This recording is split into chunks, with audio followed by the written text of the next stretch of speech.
Hi guys, I hope everybody is doing well. I am Dr. Heather Moore, owner of Total Performance Physical Therapy. Tonight we are going over ankle strengthening exercises so you can recover from that broken ankle, recover from that sprained ankle. We've had an influx of ankle issues in here, so figured it was a good time to go over some strengthening exercises. Now, always we caveat our videos by saying, don't start this, especially if you're coming off a pain or an issue, without talking to a medical professional first. These are going to be some simple exercises that you can do right at home in order to strengthen your ankles. So, if you have any issues, pain, tingling, numbness, that's not something you want to mess with. You want to make sure you have a medical professional take a look at it. We do offer free consultations here. All you have to do is call our office at 215-997-9898 and we'd be happy to get you in. But really important that you just kind of recognize that just because you're like, oh, I just twisted my ankle, it may not be that simple. So when you're dealing with the ankle, there's a lot of ligaments, there's a lot of muscles, and the difficulty is a lot of the muscles come up and they attach in the knee, and they're not really just foot muscles. So you want to make sure that you are working on knee and hip exercises. That's as important as strengthening the ankle. I always say one of the biggest failures in any training program or any rehab program often is that they don't strengthen above and below the joint. So if you just want to sit here and do ankle strengthening exercises, that's not going to get you over the hump of what you need to get, whether it's need to get your ankle stronger, maybe you don't want to have as much pain in your ankle when you walk, maybe you want to stop twisting your ankle, whatever the reason is that you Googled ankle strengthening exercises, now we're here, you want to make sure that you are doing above and below the joint so you can have good results, so you can walk without pain, so you can go up the steps without pain, so you don't have that ankle issue, that ankle rolling, whatever the case may be. So those are, it's really just important to understand that those ligaments that surround the ankle and those muscles that surround the ankle are, are not just at the ankle. Those muscles that surround the ankle go all the way up to the knee, and then the hip has a big part in that also. So the exercises I'm going to show you tonight focus on not just the ankle, but also that hip and knee. So the first exercise you're going to want to do is you can stand there. You can hold on to something for balance. Now, I do want to say that if you have something that you're holding on to for balance, you don't want to try and grip it for dear life. You want to try and just rest your hands on it lightly so you're not using it to push up.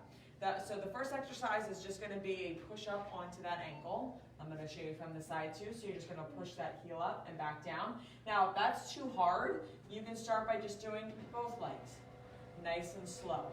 What you don't want to do is this. Okay, with this bouncing, this really fast, repetitive movement. You just want to go up and down nice and slow. All right? Now, this is really easy. You can hang your foot off a step and go up and down from a step. Don't add weight until you can do about 30 of those, 3 times, single leg. All right, so until you're able to really come up nice and easy and do those single leg calf raises. You want to make sure that you don't advance, you don't put weights on your shoulders or anything like that, because it's just really important that you manage what you have in terms of going from double leg to single leg before you put weight on it. So that is the first exercise. The second exercise that you want to do is just a single leg stand. So you're going to just balance on that one leg. Now, you want to try and hold this 30 seconds, and you want to do about 6 of these. Now, if this is easy, this is not for me today, but you want to be able to do these on a flat surface, 30-second hold 6 times. Now, if you're able to do that, you want to go ahead and close your eyes. If that's easy and you're able to do that for 30 seconds, 6 times, then you can go ahead and put a pillow underneath your foot, a cushion, to make that surface a little bit more difficult. I always say try and find time to do a single leg balance, like when you're brushing your teeth. That's a great time to incorporate it, because this is just boring in and of itself to stand here and do this, and no one really is going to make time for that.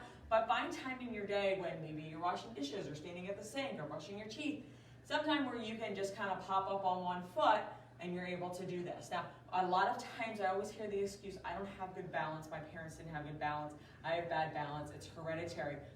Not really a thing. We don't inherit bad balance. We may inherit some inner ear issues or some type of reason in our vestibular system, which is our inner ear, our eyesight, that may cause poor balance, and that may be inherited from your parents. But just in and of itself, getting on one leg and be like, oh, well, my parents didn't have good balance, I don't have good balance, it's not inheritable. So just kind of an FYI, don't just think because mom and dad don't have good balance, you don't have good balance. You need to train balance. Balance is the one thing that if we get older, we start to really lose, and nobody trains it, and it is really involved in a lot of falls, okay?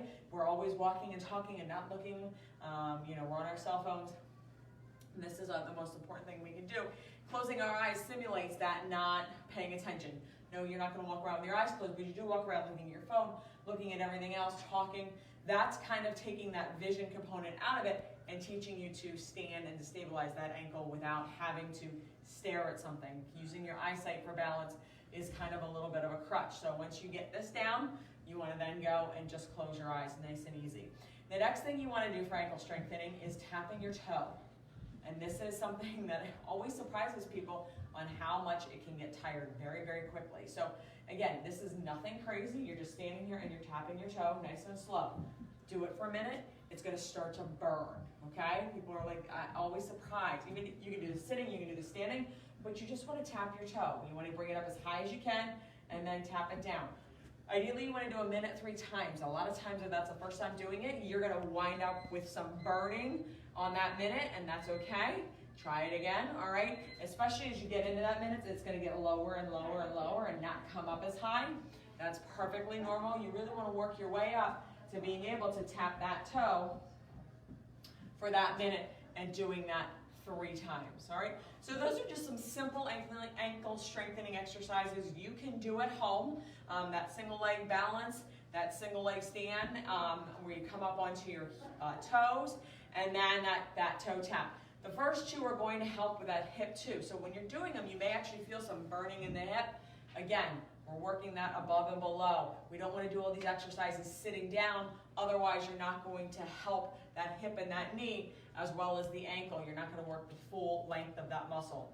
If you or someone you know is suffering from ankle issues or ankle pain and you want a free consultation with a doctor of physical therapy, all you have to do is call our office at 215-997-9898 and we'd be happy to get you in. Thanks and have a good night.